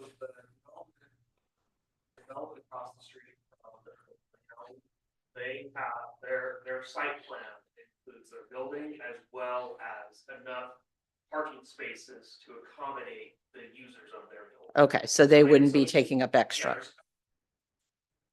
and then an additional 10. Okay, So that would not contribute to any parking constraints in that area. okay, thank you. Are they going to be replacing the gas station there too and redoing that whole area? Yes. Okay, The gas station will be there, but but it'll be they'll be rebuilding that. yeah. So this is a 7-star project? Yes. Okay, thank you. Anything else? So I think our recommendation or suggestion more than anything else is to have the city move forward with possibly looking at a district, see if that's feasible, but maybe not implement any type of immediate structure to start charging for parking, but just developing or putting together a district that could pursue in the future. So I think that's something the city council would want to be dealing with. Because I don't think anything out of the urban renewal committee would provide any kind of influence or any recommendations to the agency. The agency really has not any control over creating a district. Right, it would be, yeah, it would be, and it could be in a fairly simple, one or two lines of code, but it would need to be added to the city code, which makes it a type 4 legislative process. So that goes through, depending on how you're organized, it would go through the planning commission and then on up to council. Hey, your name is Brian again? Sir, I know too many Brians. not to be unfortunately. confused with the other Brian Lara. Brian who presented last night. Brian from our project for 791, and then the mayor, Brian Dalton, is another one. So, but anyway, thank you so much for your time. The parking Brian, anyone in the state Parking, will yeah, know parking. exactly who I am. Brian Parking. I'm glad you brought up Grants Pass. I was born and raised there. Okay. And so I'm very familiar with that area. And yes, they have been very creative in that way that they sort of identify during the summer months by using ceramic critters on the corners and stuff like that that help identify where you're at and what you're at. So Yeah. they have been very creative in the way they do things there. Yeah, and they have an employee lot too that is real. That may be, I have to look at how they're doing that, because that may be, to your point about people will come out in torches and pitchforks when you charge for parking, which they do, but you can talk to them. But I think Grants Pass may have a free permit program, and there's one specific employee lot where the permits get them to park. And the whole point of that and the whole thing I'm concerned about with you is taking those employees out of the most premium spaces in town, which is where I'm worried that they're parking. So you could do that. I mean, quite often you have a stick, which is the the $5 a month, then you have the carrot, which is here, park here instead for free. Can you try to do that with just a carrot? Sure. Can you start with the carrot? And if that doesn't work, then think about the It'd stick? be Sure. good to be able to take the street parking and not have anybody be permitted to have a street permit. The only places they could park with a permit would be on designated parking lots, Exactly. which would be a great idea, but I don't know where the committee or where that district would want to apply those types of things. But thank you so much. I appreciate you being here, and I think we've all are, well, better informed, I guess. Thank you. Thank you, guys. Yeah. Our next item on the here if you need agenda is urban renewal, and I'm afraid that this is getting to be, we're getting over our time limit. So can we table the item C for our next meeting? Sure, if that's, We're not any pressure, are we, to get this completed in any specific time frame? no, I mean, it would just put out potentially opening up applications at least a month. But if We you could guys still want, use the old process, couldn't we? The existing process, we can continue with that. if that's what you all would like to recommend. You would have to use it for the full year and implement this new program Yes. next year. Yes, I think that would be a better way anyway. From our discussions last month, we were kind of thinking that why rock the horse when it doesn't have any way to rock unless it falls over.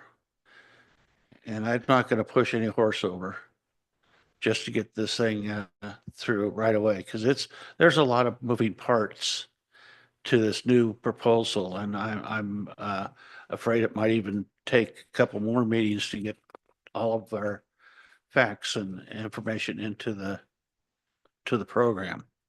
I don't know.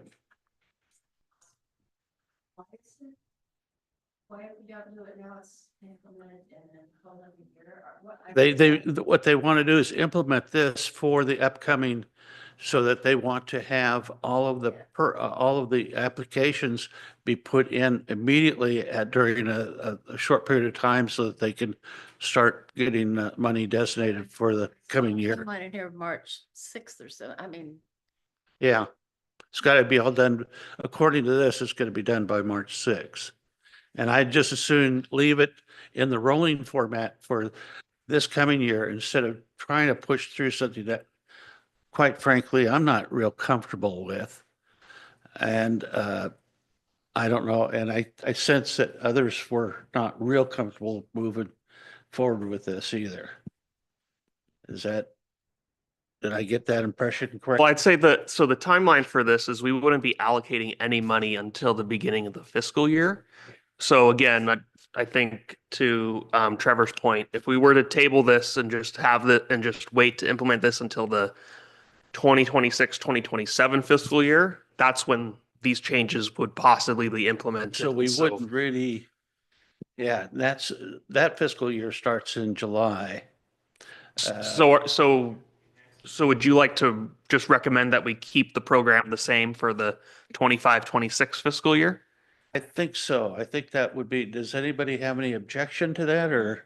Yeah, I do. But I would like a little bit more information. So you said if we were to delay until next month, which would put us at the beginning of March, if we were able to finalize the recommendation, it would then go to the renewal agency probably mid-March.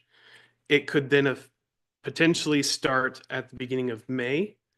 The window that you said, though, started in March to receive applications, correct? Yeah, and that would be depending, and that would be kind of in this first full year. So we would have to adjust the timeline, obviously, as we moved closer to missing that March deadline. But that March timeframe was more intended for the years down the road where we would be starting this with this fully implemented. So to start, say, a month later than originally anticipated, how much of a burden is that going to put on the programmer staff to implement? it wouldn't be too much of a burden on staff per se. It would just be there would be a little bit of loss in terms of that construction window that we had discussed at the previous meeting. To, but again, I think that's up to you all. If you want to just recommend that we just continue hashing this out and work with the program for another fiscal year, or if we want to table just till the next meeting. I think if we tabled it to the next meeting, we would still have time to implement the potential changes. But I think There's something I'd like to just point out real quick due to the timing of this is that the allowed staff, where this proposal is allowing staff the flexibility of establishing a 6-week application window no later than March 1st. Well, I'm thinking, I'm not real comfortable with having it March 1st. I'm thinking that you have the flexibility of starting at any time that you feel necessary as opposed to a specific date. You understand where I'm going with this? right. That's one of the objections I have to this, is that when I was talking about flexibility last time, I'm talking about flexibility as far as the time period and also the starting date. Yeah, and So if we make that adjustment, then once we implement it, it could be done anytime. And you have the flexibility of opening it up for any period that you want, for however long you want to do it. So if we make that one adjustment, then they could start it right away with the changes. And just since they're being provided that flexibility to start the program and implement it over whatever period they want, that they can accomplish their goals. What is it right now, Tyler? The program as it is, when, is there an official start date for it, or it just? So the way we had, the way we made the changes to the guidelines based on the feedback, would be a 6-week period set by the grant administrator at the beginning of each calendar year. This period may vary, year to year based on revenues from the urban district, but will begin no later than March 1st. And the reason why that March 1st language in there again was to make those accommodations so that we can ideally begin no later than March 1st, 6 weeks after that, close applications, take those applications, score them, get them to the agency, and then hopefully have approvals before the beginning of the fiscal year. And then that way we can award the money and then have the summer for construction season. And then so later in that same line, if adequate funding still exists later in the fiscal year, the grant administrator may reopen another application period. So that provides us that additional flexibility to reopen the application period if that first 6 weeks. That's not included in this proposal. And I'd That is. like to Yeah, that's in the language in the staff report. Oh, that's in this proposal, or not the previous? That the question had to do with the, I was just previous. wondering in previous years. Yeah, that's what what I the thought you window said. was. Like it opened, I know it was continuous. It wasn't a 6-week time period, Right. but it opened when? Like June 1st I could apply, or when could I Yeah, apply? If I typically was we started accepting applications June 1st. That way if someone wanted to get a project started, we can work them through the application process there. Now, again, if we want to get rid of the application timeframe portion of this, then none of this matters if we still want to do it on a rolling basis. But again, that March 1st kind of like hard line that's set in here was just based on the feedback that we got, was to provide staff the flexibility of setting the timeline while also still wanting to meet that need of wanting to make sure that the building owners and contractors had that ability to be able to fit in that first building season in July, August, beginning of September-ish. I was just wondering if we did delay, just say a month, and contemplated it next month, the timeline isn't really that much different than as what you've previously done, if it didn't open until June 1st anyway. No, yeah, the timeline wouldn't be that different, except that we might eat a little bit into the construction season. But again, if the body recommends just removing the 6-week period in general, then that concern would be eliminated since we would just accept the applications on a rolling basis. So you could actually start accepting applications now under the current program. Not so for next fiscal year, sure, but if we were to receive an application wanting funding for this fiscal year, we would let them know that we don't have any more Talking funding. about for next fiscal year. You could start accepting applications now. There is no restriction as to when you can accept applications under the current program. Correct. So you could start accepting applications today for the 2026 or 25, 26 fiscal year. Yes.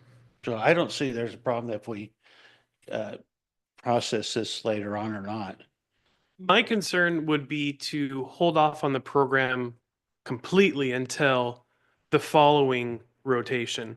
Only because- Okay, that's exactly where I was gonna go with this, is that we're not any immediate, we're not preventing them from moving forward at accepting applications for projects for the 2025, 26 fiscal year. If we leave the program as it is right now, Under the old program, under correct? the old program, this new program, yes, we have then time to do it, and maybe we can implement it later and have it implemented for the 2026, 27 fiscal year. I- Is that what you're saying? No, I don't like that option. You don't like that? I don't. I would like to at least try to finalize the program in our next month's meeting Okay. and have it start this year. Yeah. The reason for that is because you're correct. Our current program or the old program is not broken, but we're not realizing the tax benefits, the increase in revenue Right, that we could. exactly, yes. And to delay that another year is only going to hurt us in the long Yeah. run. So I'd like to implement and see if we can get this new program still this year. Exactly. That's why I want to delay it because there's some things I want to look at yet. Sure. And that being one of them, to make sure that we get the best benefit out of it that we possibly can. But yet makes it flexible so that the staff can actually open their bidding or open their application at any time they want. So we don't have a limitation on, they can advertise however they want to advertise it on the website or whatever. But if we give them, say, you can start accepting applications anytime you want for the next fiscal year and leave that as the criteria for getting applications, then we don't have a problem. We can just make the adjustments to what we want, turn it over to them, and then they can implement it immediately without any concern about accepting or declining applications for the 25, 26 fiscal year. I don't know that we could accept applications under a program that's not been finalized, though. That would be difficult for businesses. Well, it is, we do have a program in place. Well, yes, but once we accept one under the old program, that's it. We can't go to the new program. Let me just ask you straight up. I mean, a month's delay in accepting applications, I mean, is that really going to be an issue to do it this coming year? No, with this, if this body wants to wait to tackle this next month, so this meeting doesn't go longer, we can do that. The only issue is it feasibly could run into that building season issue that we brought up last week. We do already with the old program. Yes. I'm not going to be here next month, so can I ask two questions just to clarify? One is, am I understanding correctly that if I was a business owner and I am trying to apply for a grant and I want it to be like between $1,000 and around 7,000, there's nothing for me in this? I mean, it has to be at least $10,000 project, right? It does, and the reason why that $10,000 number is selected is because that's what triggers a reassessment of the property value. So that would, so if the project's completed above $10,000, the assessor reassesses the property value, and that provides more money to the district through the improvement. The other thing is, having just gone through the Oregon Main Street revitalization grant process, with the DDA and, one of the things that they said, and that's a $400,000 grant, is that it's very difficult to get 3 bids when you're, it's just a proposal. You don't even know if you're going to qualify. So is there a way, and this is just contemplating for next time because I won't be here, is there a way that instead of having to have 3 bids when they apply, that if they got the grant, then they could be required to have the 3 bids? Yeah, I think that's something that we could do. Okay, I understood the rationale I asked you last time behind getting 3 bids, but I'm just thinking if I'm just applying, I don't want to waste people's time. Yeah, and again, I think if we, I think if again we want to adjust the bid amount, that's fine too. Again, I think we're just working off a framework of best practices that we've seen in other communities. But again, you all as an advisory commission have the ability to instruct us to change this and advise the agency differently. That was the other thing I was going to bring up is but see, we have the small grant loan program too. Does that fit where you have like $1,000, $7,000 grant? Does that fall under the small grant program? So typically a project that's under $10,000, we So would encourage them if to we- apply for that If program. we did under the 10,000, if we allowed for fewer than 3 bids, that would be more practical then. But I still feel that if you're going to do with a large grant, which is over 10,000, we should have at least 3 bids for something like that. But that's just my opinion. Because you're spending a lot of money. Because if it's a $10,000 grant, what is it? Our grant are 50/50. So you're looking at a 20,000 plus project. So you're going to want to have 3 bids anyway. I understand that, and with this one, it's a $400,000 project, so we're talking about even more money. But Mm. it's difficult to get 3 bids when you're talking about a maybe if you get the grant, as opposed to something that somebody is actually going to do and looking for competitive 3 grants. And I think especially with how building owners would stack this grant as well as a potential Oregon Main Street grant, I think if we can maybe match some of those requirements, it might just make more sense too. I'd like to make a recommendation that we table this topic for next month. We make it the top of the agenda, and that we all, between now and then, read through and send questions, suggestions to Ben to get to staff so that when we come to the meeting, we can hopefully make a decision. To that if there's anything missing that is not included in what we've received, that be included also in any communication, and that be done as soon as possible. So we do have a chance to read all of the proposals, all of the grant programs over carefully so we know what we're talking about. We got a small grant program, we got a medium grant program, we got a large grant program. I want to make sure I understand the difference between all of the different programs. Yeah, and so the items in this portion of the staff report tonight include all of that, as well as the attachments for some of the additional information we'd ask. And so if you just review this item tonight for the next meeting and over that next month, or however, I think this is going to encompass everything we would discuss for both programs. Marlene, anything? Rich? Okay, I don't think we need to vote on that. I think that just would table in, it would be a good idea. So, very good. We have a couple of other items, chair comments. I've already made my comments regarding the tabling, and that is taken care of. Member comments.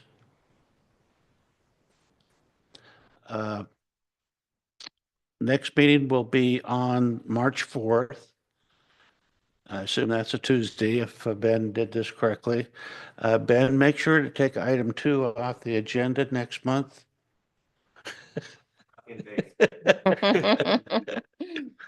I don't want to have to do elections for officers every month.